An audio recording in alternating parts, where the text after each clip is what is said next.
Hello guys, எல்லாரும் எப்படி இருக்கீங்க? இன்னைக்கு நாம ஒரு வேற லெவல் சீனை பத்தி பேச போறோம். நம்ம ஹியூமன் ரேஸ்ல என்னெல்லாம் நடக்குதுன்னு கொஞ்சம் பாருங்க. நம்ம சுப்ரீம் கமாண்டர் இருக்காருல்ல, அவரு ஒரு ஹாலோகிராஃபிக் ப்ரொஜெக்ஷன் போட்டு நம்ம ஃபெடரேஷன்ல இருக்கிற எல்லாரோடையும் பேசிட்டு இருக்காரு. என்ன விஷயம்னா, கொஞ்சம் வருஷத்துக்கு முன்னாடி எடுத்த கென்யா போட்டோவையும் இப்போ ரீசெண்டா எடுத்த போட்டோவையும் காட்டி ஒரு பெரிய வித்தியாசத்தை காட்டுறாரு. கொஞ்சம் வருஷத்துக்கு முன்னாடி அந்த ஸ்பிரிச்சுவல் வேவ்ஸ்னு ஒன்னு வந்துச்சான்ல, அதுக்கு முன்னாடி இந்த கென்யா அப்படியே பசுமையா இருந்துச்சான், எங்கேயும் எந்த மியூட்டேஷனும் இல்லையாம். ஆனா இப்போ ரீசெண்டா எடுத்த போட்டோல பாத்தீங்கன்னா அந்த கென்யா முழுக்க ஒரே மூடுபனியா இருக்கு. அந்த மூடுபனிக்குள்ளதான் லாஸ்டா அந்த ஏன்ஷியன்ட் டெம்போரோ அலிகேட்டரை பாத்தாங்களாம். ஒருவேளை அது அங்கேயே செட்டில் ஆகி இருக்குமோ என்னவோ. அப்போ நம்ம சுப்ரீம் கமாண்டர் பேச ஆரம்பிக்கிறாரு. அவங்க என்ன பேசிக்கிட்டாங்களோ, என்ன ரிசல்ட்டுக்கு வந்தாங்களோ அது எல்லாமே தப்புப்பா. மிஸ்டி மவுண்டனோட மாஸ்டரு ஒரு மனுஷன் இல்ல, அது வேற ஏதோ ஒரு வித்தியாசமான ஜீவனா இருக்கும் போலன்னு சொல்றாரு. அப்புறம் அந்த டிராக்கிங் டிவைஸ்ல இருந்து எடுத்த மங்கலான சில போட்டோக்களை எல்லாருக்கும் காட்டுறாரு. அது ரொம்ப தூரம் போயிருச்சு, அது பயங்கர பவர்ஃபுல்லா வேற ஆயிருச்சுன்னு சொல்றாரு. சுப்ரீம் கமாண்டர் இன்னும் என்ன சொல்றாருன்னா, அந்த டீமோனிக் வில்லோட்ரி இருக்கே, அது ஃபர்ஸ்ட் ஆர்டர்லயோ இல்ல அதுக்கு மேலேயோ இருக்குமா. ரீசெண்டா தான் அந்த ஸ்பிரிச்சுவல் வேவ்ஸ் போயிருக்கு. அதுல இந்த டீமோனிக் வில்லோட்ரி வளர்ந்திருந்தா கொஞ்ச நேரத்திலேயே நிறைய விஷயங்களை கத்துக்கிட்டு இருக்கோம். அது மனுஷங்க பேசுற மொழிய கத்துக்குச்சான். ஏன் மத்த மனுஷங்கள கூட மியூட்டேட் பண்ண முடியுமா? இனிமே அந்த வில்லோட்ரியே சும்மா விடக்கூடாது. சீக்கிரமா அந்த டீமோனிக் வில்லோட்ரி கதைய நம்ம ஃபெடரேஷன் முடிச்சாகணும். இப்போ நம்ம நம்பிக்கையெல்லாம் நம்ம ஜெனரல் லீ மேலதான் இருக்குன்னு சொல்றாரு. இன்னொரு பக்கம் பாத்தீங்கன்னா, மிஸ்டி மவுண்டனோட சென்டர்ல நம்ம ஜியூவுக்கும் ஜெனரல் லீக்கும் பயங்கரமான சண்டை நடந்துட்டு இருக்கு. ஜெனரல் லீ என்னதான் அட்டாக் பண்ணாலும் அது ஜியூ மேல சுத்தமா வேலைக்கே ஆக மாட்டேங்குது.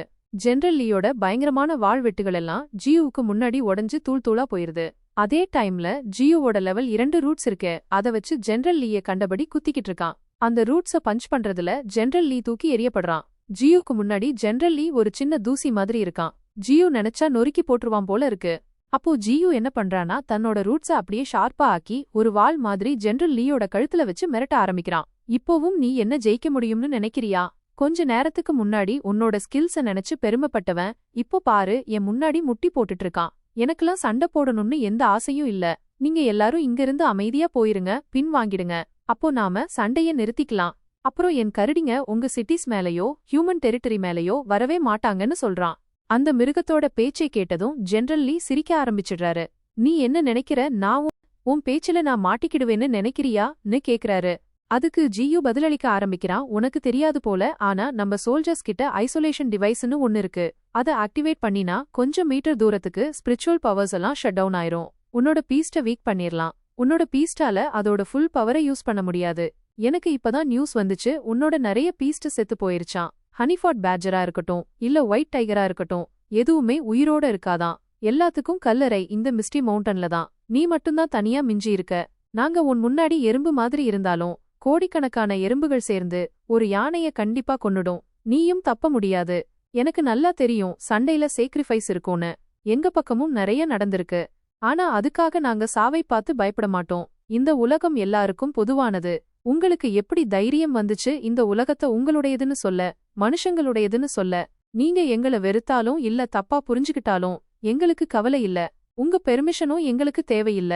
என்னோட ஃபேமிலிய கொன்னிருக்கலாம், ஆனா நான் உயிரோட இருக்கிற வரைக்கும், நீங்க என்னை கொல்லாத வரைக்கும் நான் பழி வாங்குவேன். நீங்க தான் வார் ஸ்டார்ட் பண்ணியிருந்தாலும் நான் மொத்த ஹியூமானிட்டியையும் முடிச்சுக்கிட்டுவேன்னு பயங்கரமா பேசுறான்.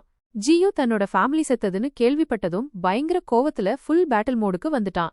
தன்னோட டோமஹாக் ஸ்னேக் மாதிரி இருக்கிற ரூட்ஸையெல்லாம் அன்லீஷ் பண்ண போறான். இன்னொரு பக்கம் பாத்தீங்கன்னா பெரக்ரீன் ஃபால்கன்ஸ்லாம் இருக்கே, அதுங்க பாலிஸ்டிக் மிசைல்ஸ் மாதிரி மார்க் 5 ஸ்பீட்ல ஏரியல் ஆர்ட்டிலரியெல்லாம் தும்சம் பண்ணிட்டு இருக்கு. ஒவ்வொரு டெஸ்ட்ரக்ஷனோடையும் அதோட ஸ்பீட ஏத்திட்டே போகுது. ஆனா கிரவுண்ட்ல சண்டை தலைகீழா போயிட்டு இருக்கு. ஜியூபோட ஹியூமன் ஸ்குவாட் டிராகுலா கிட்ட தோத்துட்டே இருக்கு. கிங் ஜாவோவும் லாங்ஃபாங்கும் டிராகுலா கிட்ட சுத்தமா தோத்துட்டாங்க. சூப்பர் ஹியூமன்ஸான கிங் காங்க கூட கொன்னுட்டே இருக்காங்க. கியான் கினை டிராகுலா கிட்ட இருந்து காப்பாத்த அப்போதான் கோல்டன் அண்ட் வின் மேண்டிஸோட அங்க வந்து சூப்பர் ஹியூமன்ஸ் மத்தியில ஒரே ரகல பண்ணிட்டு இருக்கான். ஆனா டிராகுலா பயங்கர பவர்ஃபுல்லா இருக்கான். தன்னோட டார்க் ஷீல்ட வச்சு கோல்டன் ஆண்ட் அட்டாக் பண்றத தடுத்துட்டான். டிராகுலா இன்னொரு இன்டெலிஜென்டான பவர்ஃபுல் பீஸ்ட பார்த்து சர்ப்ரைஸா இருக்கான். அதே டைம்ல வின் மேண்டிஸ் மத்த சூப்பர் ஹியூமன்ஸ ஒன்னொன்னா வெட்டி போட்டுட்டு இருக்கு. கொஞ்ச நாள்ல கோல்டன் ஆண்ட்டுக்கும் வின் மேண்டிஸுக்கும் நடுவுல ஒரு புது பாண்டிங் வந்துருச்சு போல. இப்போ வின் மேண்டிஸ் கோல்டன் ஆண்ட தன்னோட ஃப்ரெண்டா நினைக்க ஆரம்பிச்சிட்டான். அவனை பத்தி கவலைப்பட ஆரம்பிச்சிட்டான். அந்த கவலையில வின் மேண்டிஸ் கோல்டன் ஆண்ட டிராகுலா கிட்ட ஜாக்கிரதையா இருக்கணும்னு சொல்றான். ஆனா கோல்டன் ஆண்ட்டுக்கு பயங்கர கோவம். அவன் எந்த ஹியூமனையும், முக்கியமா லைலிங்க அங்கிருந்து உயிரோட விடவே மாட்டான் போல. சிச்சுவேஷனை பார்த்து யான் லைலிங் அங்கிருந்து ஓட பாக்குறா. ஆனா கோல்டன் ஆண்ட் அவள ஓட விடமாட்டான் போல. கோல்டன் ஆண்ட் லைலிங் மேல பாய போகும்போது அவன் டிராகுலாவுக்கு இரையாகிடுறான். டிராகுலாவோட ஸ்வாட் மாதிரி இருக்கிற கேப்பால காயம்பட்டு தூசியா கீழே விழுகிறான். கோல்டன் ஆண்ட் அடி வாங்குறத பார்த்து விண்ட் மேண்டிஸ் எப்படி சும்மா இருப்பான். விண்ட் மேண்டிஸ் தன்னோட சைத் மாதிரி இருக்கிற கைகளை வச்சு டிராகுலாவை அட்டாக் பண்ண போறான். ஆனா டிராகுலா மல்டிபிள் வேம்பயர் பேட்ஸா மாறி விண்ட் மேண்டிஸ் அட்டாக் பண்றத டேச் பண்ணிட்டு பதிலுக்கு அவனை மல்டிபிள் ஃபார்ம்ல காயப்படுத்திடுறான். அவனோட ஒரு கைய உடைச்சு போட்டுடுறான். காயம்பட்டாலும் கோல்டன் ஆண்ட்டும் விண்ட் மேண்டிஸும் தோத்து போகல. கோல்டன் ஆண்ட் தன்னோட பயங்கர ஸ்பீட்ல டிராகுலாவை அட்டாக் பண்ணிட்டே இருக்கான். கோல்டன் ஆண்ட் அவ்வளோ ஸ்பீட் பிடிச்சிட்டான். விண்ட் மேண்டிஸ்கே கோல்டன் ஆண்ட் மூவ் பண்றது தெரியலையாம். ஆனா டிராகுலா கோல்டன் ஆண்ட்டை விட ஒரு படி மேல இருக்கான். அவன் கோல்டன் ஆண்ட் பண்ற ஒவ்வொரு அட்டாக்கையும் ஈஸியா டேச் பண்ணிட்டே போறான். ஏன் கோல்டன் ஆண்டோட அல்டிமேட் மூவான பிளேட் டான்ஸ கூட டிராகுலா ஈஸியா பிளாக் பண்ணிட்டான். அதுக்கு மேல டிராகுலா தன்னோட டார்க் க்ளோக்க வச்சு கோல்டன் ஆண்ட அட்டாக் பண்ணிட்டான். தன்னோட டார்க் க்ளோக்க டிராகுலா கோல்டன் ஆண்ட் உடம்புக்குள்ள விட்டுட்டான். அப்போதான் கிங் ஜாவோ பின்னாடி இருந்து டிராகுலாவை பிடிச்சுக்கிறான். லாங்ஃபாங்க டிராகுலா மேல பயங்கரமா அட்டாக் பண்ண சொல்றான். லாங்ஃபாங் தன்னோட ஸ்வாட டிராகுலாவுக்குள்ள சொருக பாக்குறான்.